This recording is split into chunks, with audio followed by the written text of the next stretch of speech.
नमस्कार, cook with निशूमध्ये मी निशू तुम्हा सर्वांचं स्वागत करते। आज मी तुम्हाला परफेक्ट असं 1 किलो मटनची ग्रेव्ही कशी बनवायची ते दाखवणार आहे। परंतु त्याआधी माझी एक छोटीशी रिक्वेस्ट आहे, जर का तुम्ही अजूनही कुक विथ निशू चॅनलला सबस्क्राइब केलं नसेल तर प्लीज चॅनलला सबस्क्राइब करा आणि बाजूला असलेले बेल आयकॉन आहे ते देखील प्रेस करायला विसरू नका। मटणाची ग्रेव्ही करताना कधीही अशा पद्धतीने मांसाळ भाग आणि हाड असलेला पोर्शन घ्यायचा, जेणेकरून त्यामध्ये जास्त कॅल्शियम असते आणि रस्याला चव देखील त्यामुळे वाढते। सर्वप्रथम आपण कुकरला मटण शिजवून घेऊया। त्यासाठी मी इथे साधारणतः 1 पळी इतकं तेल घालून घेतले। त्यामध्ये आलं आणि लसणाची 1 ते 1.5 चमचे इतकी पेस्ट घातले आणि ते व्यवस्थित परतून घेते। आता त्यामध्ये मध्यम आकाराचा बारीक चिरून घेतलेला कांदा घालून घेते, तोही चांगला मी परतून घेणार आहे। 1 ते 2 मिनिटांसाठी कांदा परतून झाला की नंतर आपण त्यामध्ये लाल मिरची पावडर घालून घेणार आहोत। काश्मीरी लाल मिरची पावडर फोडणीला घातल्यामुळे रशाला कलर खूप छान येतो। तसेच पाव चमची इतकी हळद घालून घेते। आता हे मिश्रण आपण चांगलं एकजीव करून घेऊयात। मिश्रण चांगलं तेलावर एकजीव करून झालं की नंतर ह्यामध्ये आपण मटण घालून घेऊयात। आता ह्यामध्ये मी साधारणतः 1 ते 1.5 चमचे इतकं मीठ घालून घेते। मीठ घालून हे मिश्रण चांगलं आपण 4 ते 5 मिनिटांसाठी परतून घेणार आहोत।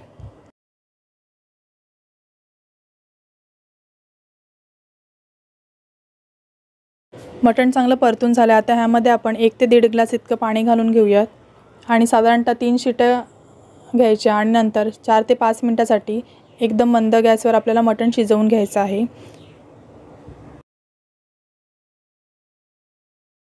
एका साईडला शिजत ठेवून आपण ग्रेव्हीची तयारी करायला घेऊयात। त्यासाठी मी इथे 2 मोठ्या आकाराचे कांदे ते उभे पातळ चिरून घेतलेले आहेत। तसेच अर्धी वाटी सुक्या खोबऱ्याचे काप, 3 मध्यम आकाराचे टोमॅटो मी कट करून घेतलेत। एका कढईमध्ये 1 ते 2 टीस्पून इतकं तेल घालून घेतले। त्यामध्ये कांदा आपण चांगला गोल्डन ब्राऊन होईपर्यंत परतून घेणार आहोत।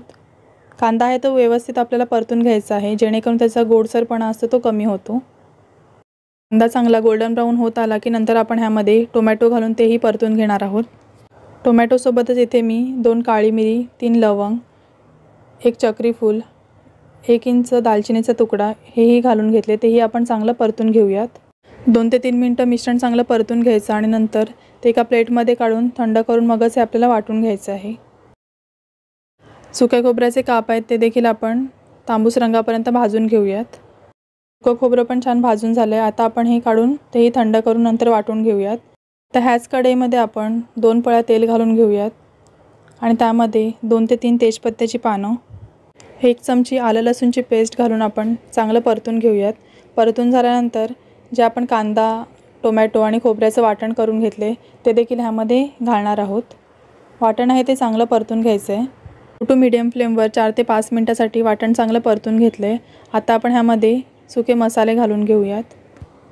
1 ते 1.5 चमचे इतकी धणे पावडर, अर्धी चमची काश्मीरी लाल मिरची पावडर, अर्धी चमची हळद, 2 ते 3 चमचे इतका मी इथे घरगुती मसाला वापरला आहे। मसाल्याचं प्रमाण तुम्ही कमी जास्त करू शकता। तसेच 1 चमची कांदा लसूण मसाला। आता हे सर्व मसाले आपण चांगले मिक्स करून पुन्हा 2 ते 3 मिनिटांसाठी वाटण आहे ते शिजवून घेणार आहोत।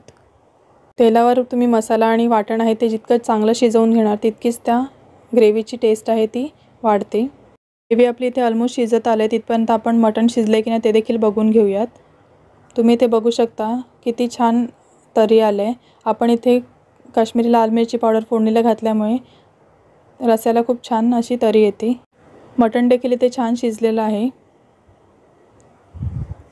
नुसतं शिजवलेलं मटण देखील खायला खूप छान लागते।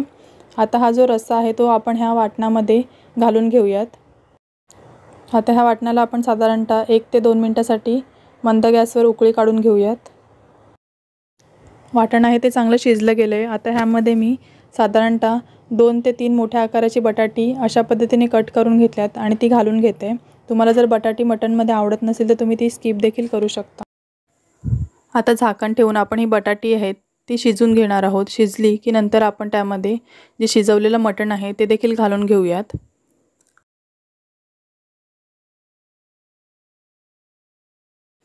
मटण घातल्यानंतर भाजी आहे ती व्यवस्थित आपल्याला मिक्स करून घ्यायची, जेणेकरून सर्व मसाले आहेत ते मटणला देखील लागतील।